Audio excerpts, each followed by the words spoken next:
ምስጋና ይሁን ለአብ ለወልድ ለመንፈስ ቅዱስ ብዬ ሰግዳለሁ። ስብሐት ለአብ ስብሐት ለወልድ ስብሐት ለመንፈስ ቅዱስ። ሃሌሉያ ለአብ ሃሌሉያ ለወልድ ሃሌሉያ ለመንፈስ ቅዱስ። ሃሌሉያ ለኤልሻዳይ ሃሌሉያ ለአዶናይ ሃሌሉያ ለያህዌ ሃሌሉያ ለኢየሱስ ሃሌሉያ ለጸባኦት ሃሌሉያ ለክርስቶስ ሃሌሉያ ለአማኑኤል ብዬ ሰግዳለሁ። ስትሰግድ ሌላ መንገድ ይሰጣል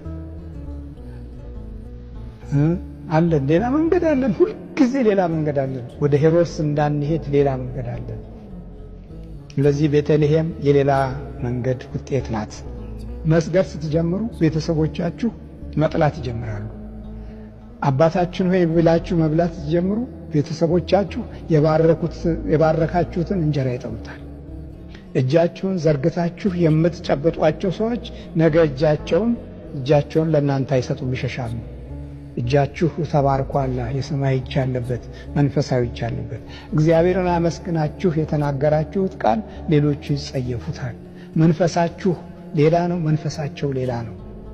ሰግዳችሁ በግንባራችሁ ያመለካችሁበትን ፊት ቀና ብለው አያዩትም፣ ሹክክ ብለው ያዩታል፣ ተደብቀው ያዩታል።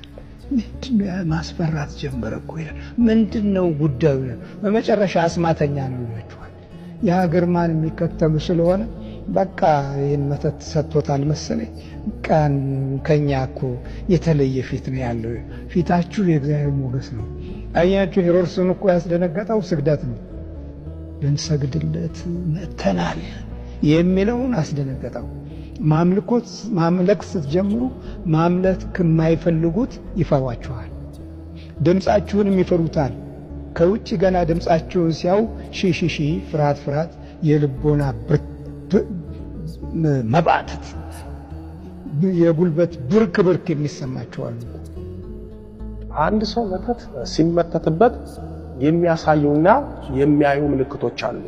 እነሱም ራስን መጥላት፣ ከመጠን ያለፈ ድብርት ውስጥ መግባት፣ ባል ሚስትን፣ ሚስት ባልን ብሎም ልጆችንና ቤተሰብን በድንገት መጥላት፣ ስራ መጥላት ወይም ስራ ቦታ ለመሄድ፣ ስራ ቦታ በግድ መሄድ፣ ቢሄዱም በአግባቡ አለመስራት፣ በስራ ደስታ ማጣት፣ ስራ አለመስራት፣ የስራ ዕድል መዘጋት ወይም ስራ ማጣት፣ ለዛውም ስራ የሚያስይዝ ትምህርት ተምረው በስራ ደስታ ያጡ ስራ መቀያየር፣ ከሰው ጋር አለመግባባት፣ ሁሉም ሰው ይጠላኛል፣ ሁሉም ሰው ስለኔ ነው የሚያወራው ብሎ ማሰብና መጨነቅ፣ ከሰው ጋር አለመቀላቀል ማለትም ብቸኝነትን መምረጥና ከሰው መራቅ፣ ሰርቶ አመድ አፋሽ መሆን ማለትም ሰርቶ የገንዘብ በረከት ማጣት፣ ከፍተኛ ፍርሃት ውስጥ መውደቅ፣ ራስንም ሰዎችንም አለማመን፣ መኖር መጥላት፣ ራስን ለማጥፋት መመኘትና ለማጥፋት መሞከር፣ እልም ያሉ ሰነፍ መሆን፣ እንቅልፍ ሰላም ማጣት፣ እንዲሁም እላፊ መተኛት ወይም ቤት ውስጥ ቀንም ሌሊትም መተኛትና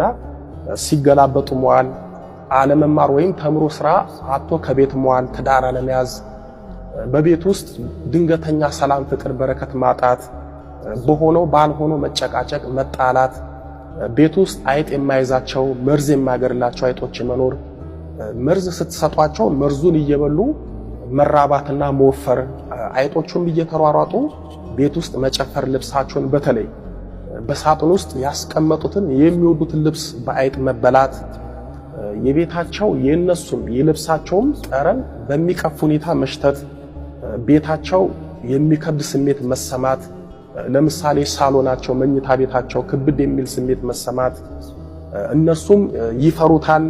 በተለይ መኝታ ቤታቸው የቅዠትና የአስፈሪ ህልም መናኸሪያ ይሆናል።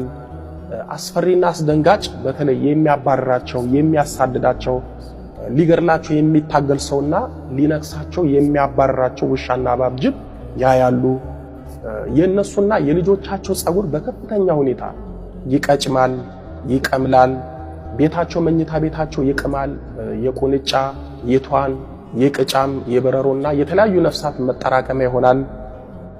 ትናንሽ ነፍሳት በብዛት ቤት ውስጥ መገኘት፣ በቤቱ አካባቢና በስራው ቦታ ቁራዎች አለመጥፋት፣ ቤተክርስቲያን አለመሄድ፣ አለማስቀደስ፣ አባቶችን መጥላት፣ ጸሎት መጥላት ወይም አለመጸለይ፣ ከማህበራዊ ህይወት ገለል ብሎ በብቸኝነት ጥላ ስር መኖር፣ ራስን መጣል፣ ለምሳሌ ራስን ዝቅ አድርጎ እንደማይረባ ማሰብ፣ ልብስ አለመቀየር፣ ሰውነት አለመታጠብ፣ አንድ ልብስ ብቻ ለብሶ ዝርክርክ ማለት፣ የመጫጫንና ክብድ የሚል ስሜት መሰማት